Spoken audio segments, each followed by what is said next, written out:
ब्रजनाथ कानून पढ़ने में मग्न थे और उनके दोनों बच्चे लड़ाई करने में। श्यामा चिल्लाती कि मुन्नू मेरी गुड़िया नहीं देता।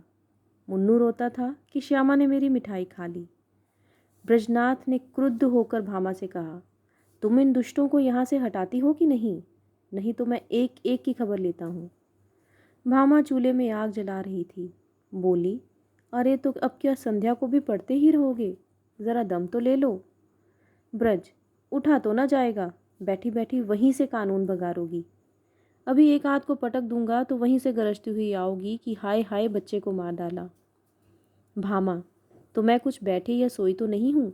ज़रा एक घड़ी तुम ही लड़कों को बहलाओगे तो क्या होगा? कुछ मैंने ही तो उनकी नौकरी नहीं लिखाई। ब्रजनाथ से कोई जवाब न देते बन पड़ा। क्रोध पानी के समान बहाव का मार्ग न पाकर और भी प्रबल हो जाता है। यद्यपि ब्रजनाथ नैतिक सिद्धांतों के ज्ञाता थे, पर उनके पालन में इस समय कुशल न दिखाई दी। मुद्दई और मुद्दा लेह दोनों को एक ही लाठी हाँका और दोनों को रोते चिल्लाते छोड़ कानून का ग्रंथ बगल में दबा कॉलेज पार्क की राह ली। सावन का महीना था। आज कई दिन के बाद बादल हटे थे। हरे भरे वृक्ष सुनहरी चादर ओढ़े खड़े थे। मृदु समीर सावन का राग गाता था और बगुले डालियों पर बैठे हिंडोले झूल रहे थे। ब्रजनाथ एक बेंच पर आ बैठे और किताब खोली। लेकिन इस ग्रंथ की अपेक्षा प्रकृति ग्रंथ का अवलोकन अधिक चित्ताकर्षक था। कभी आसमान को पढ़ते थे, कभी पत्तियों को, कभी छविमयी हरियाली को और कभी सामने मैदान में खेलते हुए लड़कों को। एकाएक उन्हें सामने घास पर कागज़ की एक पुड़िया दिखाई दी। माया ने जिज्ञासा की, आड़ में चलो देखो इसमें क्या है। बुद्धि ने कहा, तुमसे मतलब, पड़ी रहने दो। लेकिन जिज्ञासा रूपी माया की जीत हुई। ब्रजनाथ ने उठकर पुड़िया उठा ली। कदाचित किसी के पैसे पुड़िया में लिपटे गिर पड़े हैं। खोलकर देखा, सावरेन थे। गिना, पूरे 8 निकले। कुतूहल की सीमा ना रही। ब्रजनाथ की छाती धड़कने लगी। 8 सावरेन हाथ में लिए सोचने लगे, इन्हें क्या करूं? अगर यहीं रख दूं तो ना जाने किसकी नज़र पड़े, न मालूम कौन उठा ले जाए। नहीं, यहाँ रखना उचित नहीं। चलूं थाने में इत्तला कर दूं और ये सावरेन थानेदार को सौंप दूं। जिसके होंगे वे आप ले जाएगा, या अगर उसको भी ना मिले तो मुझ पर कोई दोष ना रहेगा। मैं तो अपने उत्तरदायित्व से मुक्त हो जाऊंगा। माया ने पर्दे की आड़ से मंत्र मारना शुरू किया। वे थाने नहीं गए। सोचा, चलो भामा से एक दिल लगी करूं। भोजन तैयार होगा, कल इत्मीनान से थाने जाऊंगा। भामा ने सामरेन देखे तो हृदय में एक गुदगुदी सी हुई। पूछा, किसकी है? ब्रज, मेरी। भामा, चलो कहीं हो ना।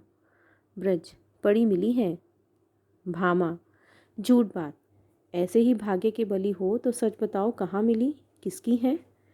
ब्रज, सच कहता हूँ, पड़ी मिली है। भामा, मेरी कसम? ब्रज, तुम्हारी कसम। भामा गिन्नियों को पति के हाथ से छीनने की चेष्टा करने लगी। ब्रजनाथ ने कहा, क्यों छीनती हो? भामा, लाओ मैं अपने पास रख लूँ। ब्रज, रहने दो, मैं इसकी इत्तला करने थाने जाता हूँ। भामा का मुख मलिन हो गया। बोली, पड़े हुए धन की क्या इत्तला?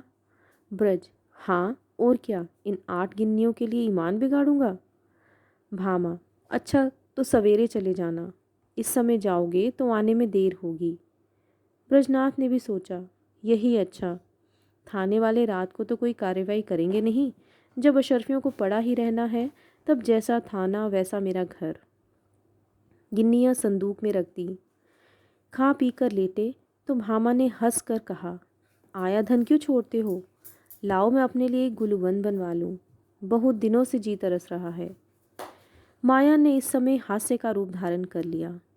ब्रजनाथ ने तिरस्कार करके कहा, गुलूबंद की लालसा में गले में फांसी लगाना चाहती हो क्या?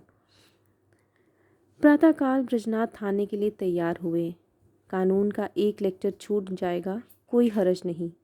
वे इलाहाबाद के हाई कोर्ट में अनुवादक थे। नौकरी में उन्नति की आशा न देखकर साल भर से वकालत की तैयारी में मग्न थे।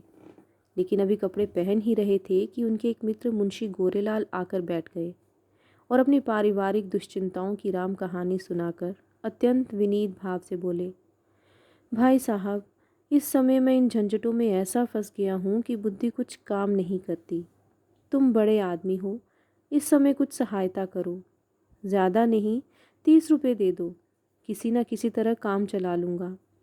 आज 30 तारीख है, कल शाम को तुम्हें रुपए मिल जाएंगे। ब्रजनाथ बड़े आदमी तो ना थे, किंतु बड़प्पन की हवा बांध रखी थी। ये मिथ्याभिमान उनके स्वभाव की एक दुर्बलता थी।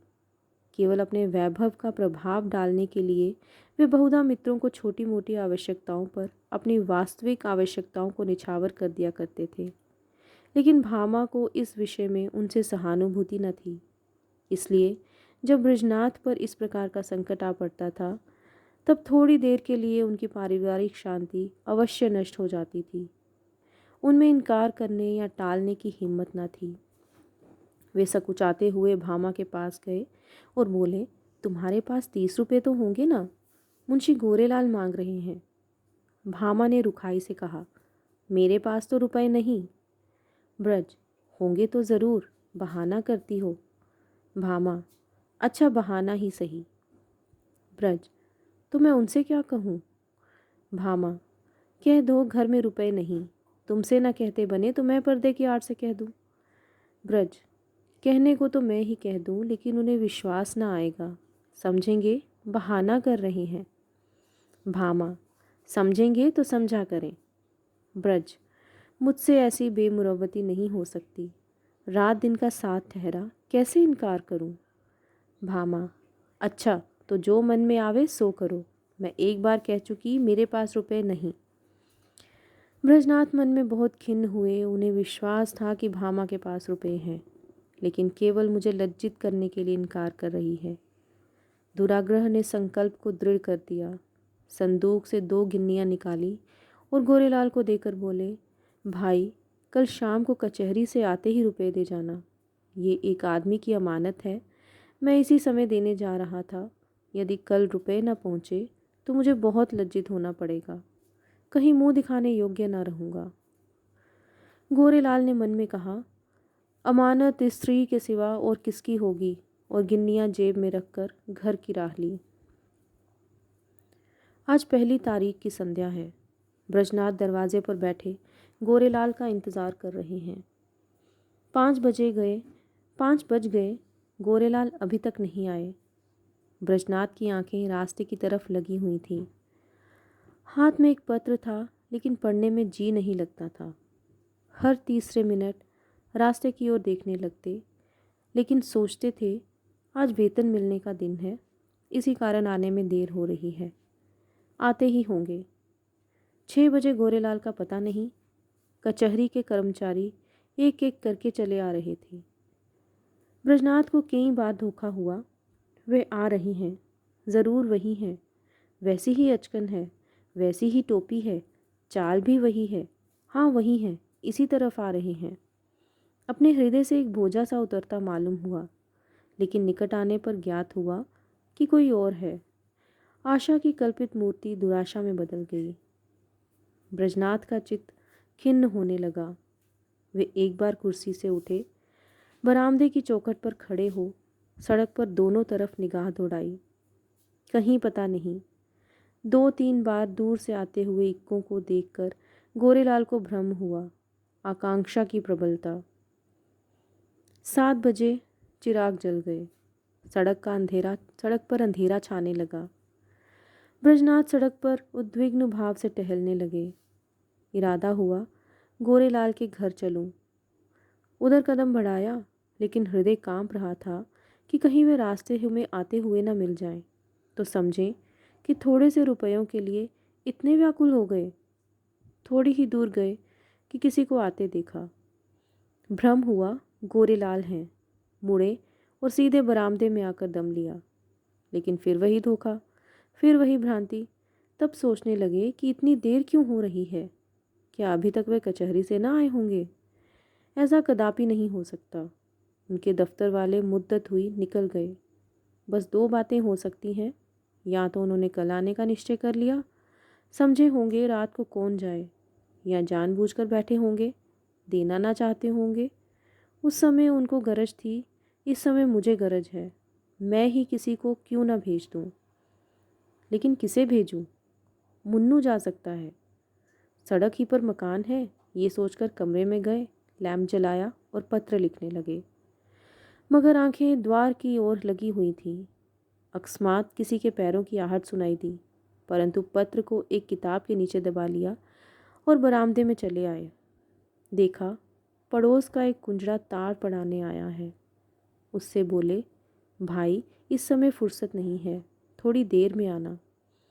उसने कहा, बाबूजी घर भर के आदमी घबराए हैं, ज़रा एक निगाह देख लीजिए।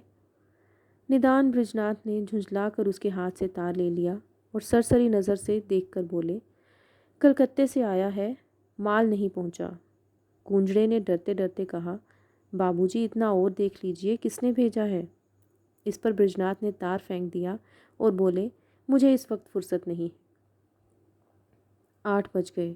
बृजनाथ को निराशा होने लगी। मुन्नू इतनी रात बीते नहीं जा सकता। मन में निश्चय किया, आज ही जाना चाहिए, भला से बुरा मानेंगे। इसकी कहाँ तक चिंता करूं? स्पष्ट कह दूंगा, मेरे रुपए दे दो। भलमनसी भले मानसों से निभाई जा सकती है, ऐसे धूर्तों के साथ भलमनसी का व्यवहार करना मूर्खता है। अचकन पहनी, घर में जाकर भामा से कहा, ज़रा एक काम से बाहर जाता हूँ, किवाड़े बंद कर लो। चलने को तो चले, लेकिन पग पग पग रुकते जाते थे। गोरेलाल का घर दूर से दिखाई दिया, लैंप जल रहा था। ठिठक गए और सोचने लगे, चलकर क्या कहूँगा। कहीं उन्होंने जाते जाते रुपए निकाल कर दे दिए और देर के लिए क्षमा मांगी तो मुझे बड़ी झेंप होगी। वे मुझे क्षुद्र, ओछा, धैर्यहीन समझेंगे। नहीं, रुपयों की बातचीत करूं ही क्यों। कहूँगा, भाई घर में बड़ी देर से पेट दर्द कर रहा था, तुम्हारे पास पुराना तेज सिरका तो नहीं है। मगर नहीं, ये बहाना कुछ भद्दा सा प्रतीत होता है। साफ कलई खुल जाएगी। इस झंझट की ज़रूरत ही क्या है, वे मुझे देखकर आप ही समझ जाएंगे। इस विषय में बातचीत की कुछ नौबत ही ना आएगी। ब्रजनाथ इसी उधेड़-बुन में आगे बढ़ते चले जाते थे। जैसे नदी में लहरें चाहे किसी ओर चलें, धारा अपना मार्ग नहीं छोड़ती। गोरेलाल का घर आ गया। द्वार बंद था। ब्रजनाथ को उन्हें पुकारने का साहस ना हुआ। समझे खाना खा रहे होंगे। दरवाजे के सामने से निकले और धीरे धीरे टहलते हुए 1 मील तक चले गए। 9 बजने की आवाज़ कान में आई। गोरेलाल भोजन कर चुके होंगे, ये सोचकर लौट पड़े। लेकिन द्वार पर पहुँचे तो अंधेरा था। वे आशा रूपी दीपक बुझ गया था। 1 मिनट तक दुविधा में खड़े रहे, क्या करूं? अभी बहुत सवेरा है, इतनी जल्दी थोड़े ही सो गए होंगे। दबे पांव बरामदे पर चढ़े, द्वार पर कान लगाकर सुना। चारों ओर ताक रहे थे कि कहीं कोई देख न ले। कुछ बातचीत की भनक कान में पड़ी। ध्यान से सुना। स्त्री कह रही थी, रुपए तो सब उठ गए, ब्रजनाथ को कहाँ से दोगे? गोरेलाल ने उत्तर दिया, ऐसी कौन सी उतावली है, फिर दे देंगे। और दरख्वास्त दे दी है, कल मंजूर हो ही जाएगी। 3 महीने के बाद लौटेंगे, तब देखा जाएगा। ब्रजनाथ को ऐसा जान पड़ा मानो मुंह पर किसी ने तमाचा मार दिया। क्रोध और नैराश्य से भरे हुए बरामदे से उतर आए। घर चले तो सीधे कदम न पड़ते थे, जैसे कोई दिन भर का थका मांदा पथिक हो। ब्रजनाथ रात भर करवटें बदलते रहे। कभी गोरेलाल की धूर्तता पर क्रोध आता तो कभी अपनी सरलता पर। मालूम नहीं किस गरीब के रुपए हैं, उस पर क्या बीती होगी। लेकिन अब क्रोध या खेद से क्या लाभ। सोचने लगे, रुपए कहाँ से आवेंगे। भामा पहले ही इनकार कर चुकी है, वेतन में इतनी गुंजाइश नहीं। 10-5 रुपए की बात होती तो कतर ब्योंत करता। तो क्या करूं? किसी से उधार लूं? मगर मुझे कौन देगा। आज तक किसी से मांगने का संयोग नहीं पड़ा। और अपना कोई ऐसा मित्र है भी तो नहीं, जो लोग हैं मुझी को सताया करते हैं। मुझे क्या देंगे। हाँ, यदि कुछ दिन कानून छोड़कर अनुवाद करने में परिश्रम करूं तो रुपए मिल सकते हैं। कम से कम 1 मास का कठिन परिश्रम है। सस्ते अनुवादकों के मारे दर भी तो गिर गई है। हाँ निर्दयी, तूने बड़ी दगा की। न जाने किस जन्म का बैर चुकाया, कहीं का न रखा। दूसरे दिन से बृजनाथ को रुपयों की धुन सवार हुई। सवेरे कानून के लेक्चर में सम्मिलित होते, संध्या को कचहरी से तजबीजों का बुलंदा घर लाते और आधी रात तक बैठे अनुवाद किया करते। सिर उठाने की मोहलत न मिलती। कभी 1-2 भी बज जाते। जब मस्तिष्क बिल्कुल शिथिल हो जाता तब विवश होकर चारपाई पर पड़ रहते। लेकिन इतने परिश्रम का अभ्यास न होने के कारण कभी कभी सिर में दर्द होने लगता, कभी पाचन क्रिया में विघ्न पड़ जाता, कभी ज्वर चढ़ाता। तिस पर भी वे मशीन की तरह काम में लगे रहते। भामा कभी कभी झुंझला कर कहती, अजय लेट भी रहो, बड़े धर्मात्मा बने हो। तुम्हारे जैसे 10-5 आदमी और होते तो संसार का काम ही बंद हो जाता। ब्रजनाथ इस बाधाकारी व्यंग्य का उत्तर न देते। दिन निकलते ही फिर वही चरखा ले बैठते। यहाँ तक कि 3 सप्ताह बीत गए और 25 रुपये हाथ आ गए। ब्रजनाथ सोचते थे 2-3 दिन में बेड़ा पार है, लेकिन 21वें दिन उन्हें प्रचंड ज्वर चढ़ाया और 3 दिन तक ना उतरा। छुट्टी लेनी पड़ी, शैया सेवी बन गए। भादों का महीना था। भामा ने समझा पित्त का प्रकोप है, लेकिन जब 1 सप्ताह तक डॉक्टर की औषधि सेवन करने पर भी ज्वर ना उतरा तब घबराई। ब्रजनाथ प्रायः ज्वर में बकबक भी करने लगते। भामा सुनकर डर के मारे कमरे में से भाग जाती, बच्चों को पकड़कर दूसरे कमरे में बंद कर देती। अब उसे शंका होने लगती थी कि कहीं ये कष्ट उन्हीं रुपयों के कारण तो नहीं भोगना पड़ रहा है। कौन जाने, रुपए वाले ने कुछ कर धर दिया हो। ज़रूर यही बात है, नहीं तो औषधि से लाभ क्यों नहीं होता। संकट पड़ने पर हम धर्म भीरू हो जाते हैं, औषधियों से निराश होकर देवताओं की शरण लेते हैं। भामा ने भी देवताओं की शरण ली। वे जन्माष्टमी, शिवरात्रि और तीज के सिवा कोई व्रत न रखती थी।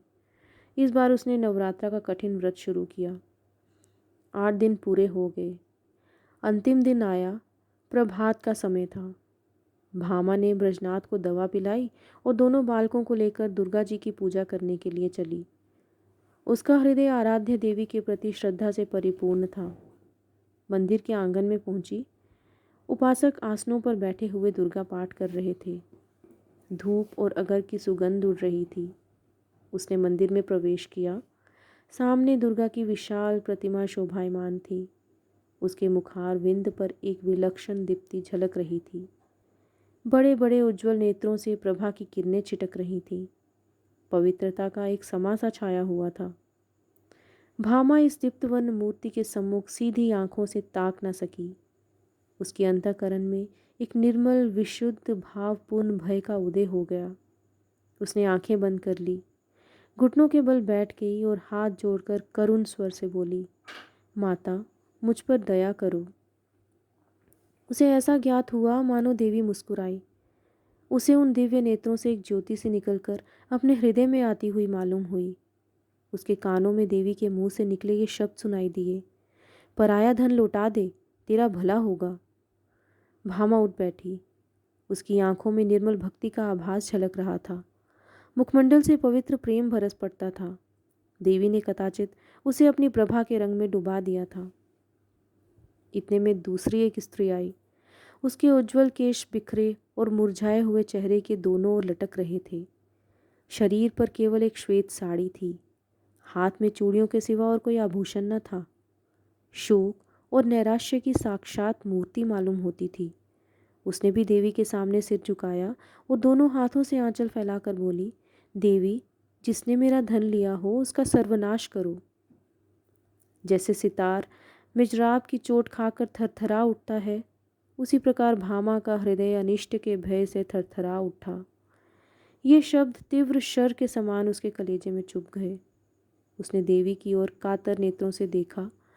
उनका ज्योतिर्मय स्वरूप भयंकर था। नेत्रों से भीषण ज्वाला निकल रही थी। भामा के अंतःकरण में सर्वत्र आकाश से, मंदिर के सामने वाले वृक्षों से, मंदिर के स्तंभों से, सिंहासन के ऊपर जलते हुए दीपक से और देवी के विकराल मुंह से ये शब्द निकलकर गूंजने लगे, पराया धन लौटा दे, नहीं तो तेरा सर्वनाश हो जाएगा। भामा खड़ी हो गई और उस वृद्धा से बोली, क्यों माता, तुम्हारा धन किसी ने लिया है? वृद्धा ने इस प्रकार उसकी ओर देखा मानो डूबते को तिनके का सहारा मिल गया। बोली, हाँ बेटी। भामा, कितने दिन हुए? वृद्धा, कोई 1.5 महीना। भामा, कितने रुपए थे? वृद्धा, पूरे 120। भामा, कैसे खोए? वृद्धा, क्या जाने कहीं गिर गए। मेरे स्वामी पलटन में नौकर थे। आज कई बरस हुए वे परलोक सिधारे। अब मुझे सरकार से 60 रुपये साल पेंशन मिलती है। अब की 2 साल की पेंशन एक साथ ही मिली थी। खजाने से रुपए लेकर आ रही थी, मालूम नहीं कब और कहाँ गिर पड़े। 8 गिन्नियाँ थी। भामा, अगर वे तुम्हें मिल जाएं तो क्या दोगी? वृद्धा, अधिक नहीं, उसमें से 50 रुपये दे दूंगी। भामा, रुपए क्या होंगे, कोई उससे अच्छी चीज़ दो। वृद्धा, बेटी और क्या दूं, जब तक जीऊंगी तुम्हारा यश गाऊंगी। भामा, नहीं, इसकी मुझे आवश्यकता नहीं। वृद्धा, बेटी इसके सिवा मेरे पास क्या है? भामा ने कहा, मुझे आशीर्वाद दो, मेरे पति बीमार हैं, वे अच्छे हो जाएं। वृद्धा कहने लगी, क्या उन्हीं को रुपए मिले हैं? भामा ने कहा, हाँ, वे उसी दिन से तुम्हें खोज रहे हैं। वृद्धा घुटनों के बल बैठ गई और आंचल फैलाकर कंपित स्वर से बोली, देवी, इनका कल्याण करो। भामा ने फिर देवी की ओर सशंक दृष्टि से देखा। उनके दिव्य रूप पर प्रेम का प्रकाश था। आंखों में दया की आनंददायिनी झलक थी। उस समय भामा के अंतःकरण में कहीं स्वर्गलोक से ये ध्वनि सुनाई दी, जा तेरा कल्याण होगा। संध्या का समय था। भामा बृजनाथ के साथ इक्के पर बैठी तुलसी के घर उसकी थाती लौटाने जा रही है। बृजनाथ के बड़े परिश्रम की कमाई तो डॉक्टर की भेंट चढ़ चुकी है, लेकिन भामा ने एक पड़ोसी के हाथ अपने कानों के झुमके बेचकर रुपए जुटाए हैं। जिस समय उसने झुमके बनाए थे, भामा बहुत प्रसन्न हुई थी। आज उन्हें बेचकर वे उससे भी अधिक प्रसन्न है। जब बृजनाथ ने 8 गिन्नियाँ उसे दिखाई थी तो उसके हृदय में एक गुदगुदी सी हुई थी, लेकिन यह हर्ष मुख पर आने का साहस न कर सका था। आज उन गिन्नियों को हाथ से जाते समय उसका हार्दिक आनंद आंखों में चमक रहा है, ऊँटों पर नाच रहा है, कपोलों को रंग रहा है और अंगों पर किलोल कर रहा है। वे इंद्रियों का आनंद था, ये आत्मा का आनंद है। वे आनंद लज्जा के भीतर छिपा हुआ था, यह आनंद गर्भ से बाहर निकल पड़ता है। तुलसी का आशीर्वाद सफल हुआ। आज पूरे 3 सप्ताह के बाद बृजनाथ तकिए के सहारे बैठे थे। वे बार बार भामा को प्रेमपूर्ण नेत्रों से देखते थे। वे आज उन्हें देवी मालूम होती थी। अब तक उन्होंने उसके बाह्य सौंदर्य की शोभा देखी थी, आज वे उसका आत्मिक सौंदर्य देख रहे हैं। तुलसी का घर एक गली में था। इक्का सड़क पर जाकर ठहर गया। बृजनाथ इक्के पर से उतरे और अपनी छड़ी टेकते हुए भामा के हाथों के सहारे तुलसी के घर पहुँचे। तुलसी ने रुपए लिए और दोनों हाथ फैलाकर आशीर्वाद दिया, दुर्गा जी तुम्हारा कल्याण करें। तुलसी का वर्णहीन मुक्त वैसे ही खिल गया जैसे वर्षा के पीछे वृक्षों की पत्तियां खिल जाती हैं। सिमटा हुआ अंग फैल गया, गालों की झुर्रियां मिटती दिख पड़ी। ऐसा मालूम होता था मानो उसका कायाकल्प हो गया। वहाँ से आकर बृजनाथ अपने द्वार पर बैठे हुए थे कि गोरेलाल आकर बैठ गए। बृजनाथ ने मुंह फेर लिया। गोरेलाल बोले, भाई साहब कैसी तबीयत है? बृजनाथ, बहुत अच्छी तरह हूँ। गोरेलाल ने कहा, मुझे क्षमा कीजिएगा, मुझे इसका बहुत खेद है कि आपको रुपए देने में इतना विलंब हुआ। पहली तारीख ही को घर से एक आवश्यक पत्र आ गया और मैं किसी तरह 3 महीने की छुट्टी लेकर घर भागा। वहाँ की विपत्ति कथा कहूँ तो समाप्त न हो, लेकिन आपकी बीमारी का शोक समाचार सुनकर आज भागा चला आ रहा हूँ। ये लीजिए रुपए हाजिर हैं, इस विलंब के लिए अत्यंत लज्जित हूँ। बृजनाथ का क्रोध शांत हो गया। विनय में कितनी शक्ति है। बोले, जी हाँ, बीमार तो था लेकिन अब अच्छा हो गया हूँ। आपको मेरे कारण व्यर्थ कष्ट उठाना पड़ा। यदि इस समय आपको असुविधा हो तो रुपए फिर दे दीजिएगा। मैं अब उर्रिन्न हो गया हूँ, कोई जल्दी नहीं है। गोरेलाल विदा हो गए तो बृजनाथ रुपए लिए हुए भीतर आए और भामा से बोले, ये लो अपने रुपए। गोरेलाल दे गया। भामा ने कहा, ये रुपए नहीं, तुलसी के हैं। एक बार पराया धन लेकर सीख गई हूँ। ब्रजलाल कहने लगे, लेकिन तुलसी के पूरे रुपए तो दे दिए गए हैं। भामा, दे दिए तो क्या हुआ, ये उसके आशीर्वाद की न्यौछावर है। ब्रज कहने लगे, कान के झुमके कहाँ से आवेंगे? भामा ने कहा, झुमके ना रहेंगे, ना सही, सदा के लिए कान तो हो गए। इतिश्री।